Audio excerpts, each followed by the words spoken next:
What is up, guys? Wow. Amazing chapter of Toriko. Again, sorry for the bad audio quality on the camera and the video. Again, it's been downgraded since my last video camera broke, but maybe we can transition to a better one soon. Anyhow, latest chapter of Toriko came out yesterday. I was on vacation, so I could not do it until I returned half an hour ago. And so, great chapter. Great chapter. So much to say. I'm just going to start it off. Spoiler alert. And be prepared for spoilers. That's all I'm going to say. First and foremost, wow. So, to start it off, we do have a color panel of what seems to be Frohze-sama, the new Frohze-sama, because we know, like from before, we know that this is not the old Frohze-sama. In fact, this might not even be Frohze, but we see a color panel and it's very interesting. We see some differences. One is that when we now see these like rainbow orbs surrounding her, and it seems to be connected to her hair, so it's very strange. And for those of you who want a little bit of a plot refresher, Frohze-sama has been revealed to be Joa. It's been confirmed, definitely in this chapter, that this being works for the third-party organization Neo. And on top of that, she's different. She looks different from the very few images we've seen of her so far. I believe there's only been 2 or 3 snapshots of her, and they have been memory images from Setsuno. Other than that, we have seen other memory images, but before that, I don't think the author had a good idea of how to draw her. So we just saw very vague silhouettes of some old guy with a very long white beard and white hair. And so now we see like a culmination of both of these, and in this chapter we see Setsuno telling Jirou that this is not Frohze-sama, it's someone else. How do we know? Well, first off, Setsuno seems pretty adamant in the fact that the real Frohze-sama is dead. So this could mean that maybe she witnessed a very confirmed death of Frohze-sama and Akatia. We don't know why or how. Maybe they sacrificed themselves, maybe they died of old age. I wouldn't be surprised if they did die of old age. I mean, look how old Setsuno is, and she was a combo partner of Jirou, who is Akatia's disciple. However, I do think, I believe her. As far as Frohze-sama, she looks very different. Again, if you saw my last video on Toriko, you see like the patchwork, the wrinkle patchwork on her face, almost like Frankenstein, almost like she was sewn back together. And then she has the rainbow orbs on her hair, almost like decorations. And this reminds me of like chakra points in Naruto, and possibly, here's my prediction, okay? I'm just gonna tell you, Neo has been shown to be comprised of the richest people of the human world, trillions of dollars. Leaders who are behind trillions of dollars worth of companies. So they probably had the money and technology. They've been proven to have quote larger networks and information networks than the IGO or the Bishokukai. So I'm thinking that this is some sort of revived clone of Frohze-sama, or it is her corpse revived and brain controlled, and they somehow revitalized her mind and possibly mind wiped it, so she lost her memories or something. Some cruel messed up thing where they dug up her grave and revived her with technology, but used mind control technology to control her. But the point is, she's very strong. As far as we can tell, she is the strongest person alive. It was confirmed last week's chapter. I forgot to mention that the 3 disciples, Jirou, Midori, and Ichirayu, are the strongest people in the world. there was a legit quote in there by, I believe it was Setsuno, who said that those are the three strongest people in the world. And since Akatia discipled them, or Akatia taught them, he should be stronger than them. And because Frohze-sama is the queen, technically she's a girl, the queen of chefs and combo partner to Akatia, she should be stronger than the disciples. Maybe not two of them combined, but at least stronger than one. I don't know. We don't know what's gonna happen. Maybe Jirou will beat him. Maybe Jirou will not beat him. Is it him or her? We can't tell. I'm guessing it's a her. But it's very, very strange, and I don't know. From what I can see right now, I predict Joa / Frohze will beat. Excuse me. I messed that up.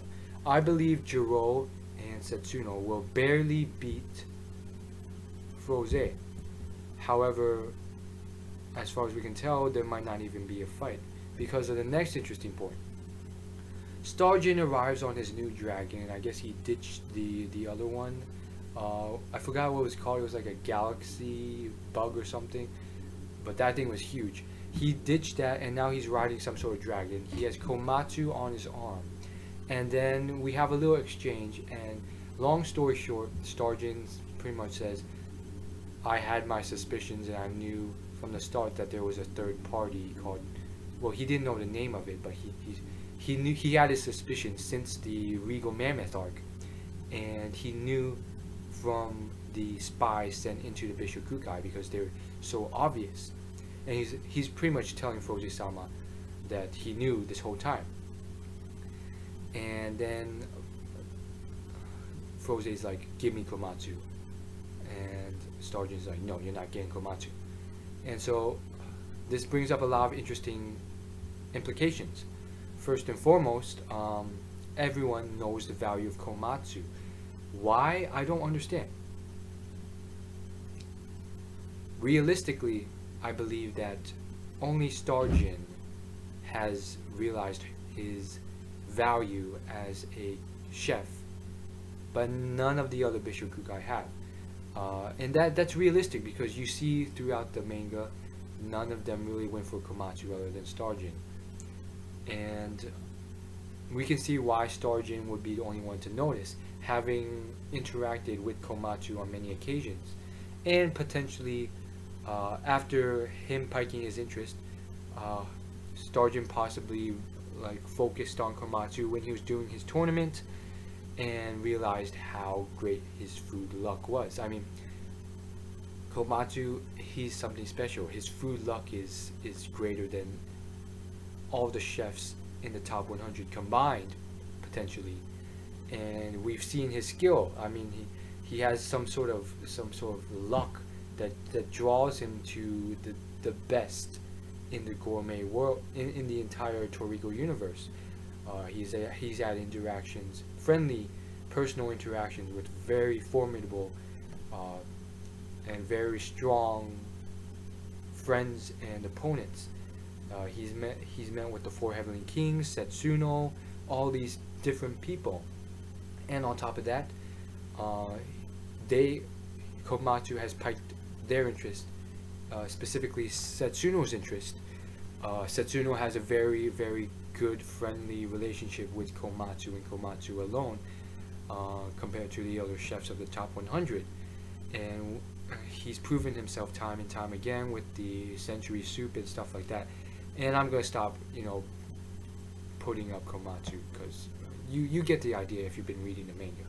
And he doesn't need praise at this point. He cowered it out and got owned by Starjin.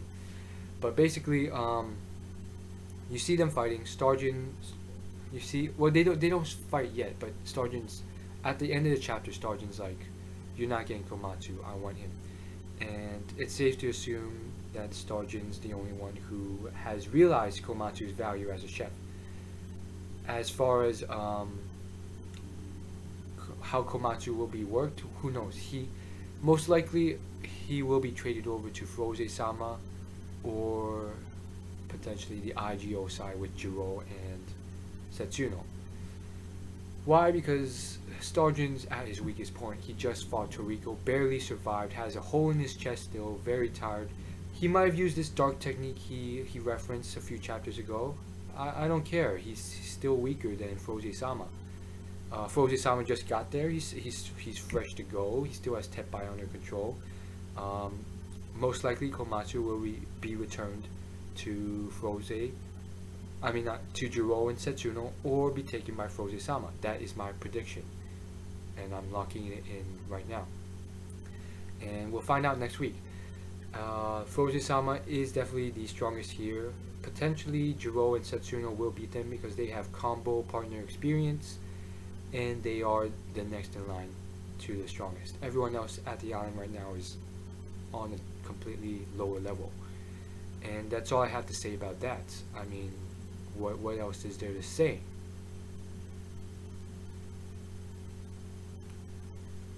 I guess, okay, one last thing is, again, Setsuno references this whole thing with the another reason why this is not the real Frohze-sama, and it just ties the whole thing back together. I think it's really well done, so it doesn't look lame.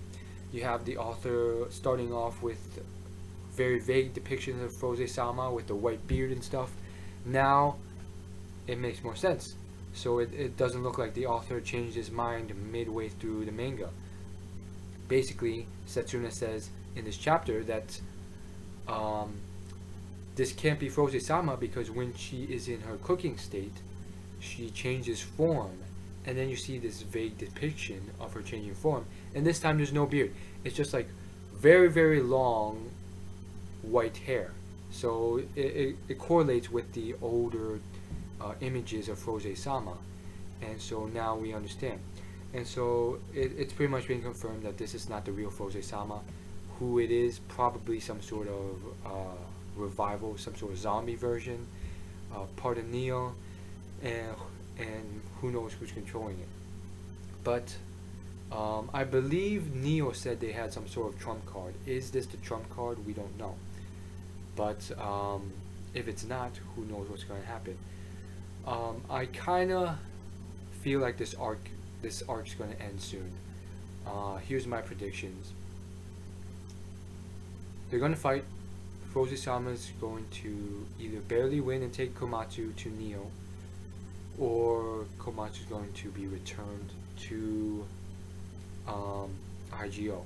Most likely he will go to Neo, and then there will be the start of a new arc where Komatsu's imprisoned and forced to be a chef, and he will interact with his old childhood friend once again. And that's probably my prediction. I don't think he will go to Bishokukai. I mean, Sturgeon can't defend against Frohze-sama, and I think it'd be a bad plot if he just returned with Toriko. I mean, Toriko is still alive, so he might be revived. I think it'd be a bad ending if he just returned with IGO, and then Komatsu and Toriko like healed up once again. Like that's been done before. We just had a whole arc on Toriko spending all this time rebuilding his cut off arm. I mean, that's been done before.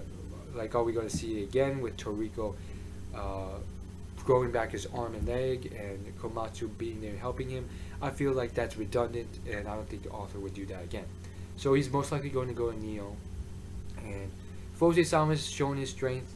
Jirou, he's shown his strength with his Guinness punch and his new technique, but it was quickly diffused by freaking Frohze-sama. So I think Frohze-sama is going to win this one, and that's it. That's going to be the final bit of the fight. Jirou's got everyone knocked down except for Frohze-sama. So Frohze-sama it's been confirmed that she has come to pick up Komatsu. I mean, she came here and said, the person I'm looking for is not in the stadium, and it's Komatsu. Like, it's been confirmed this chapter. She's looking for Komatsu, and how does she know that Komatsu is so special?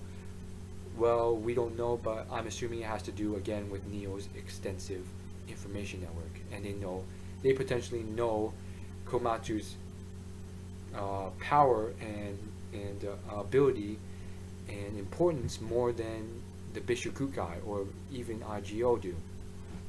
So that's my predictions. That's what I have to say about this chapter. I'm gonna give it a solid 9.5 out of 10 again. See you guys later. Peace out. Like, rate, comment, and subscribe. If you have any insightful comments, post them below with your discussion or predictions. And as far as subscribing, just hit it. It's completely free for more videos. I'll see you guys later.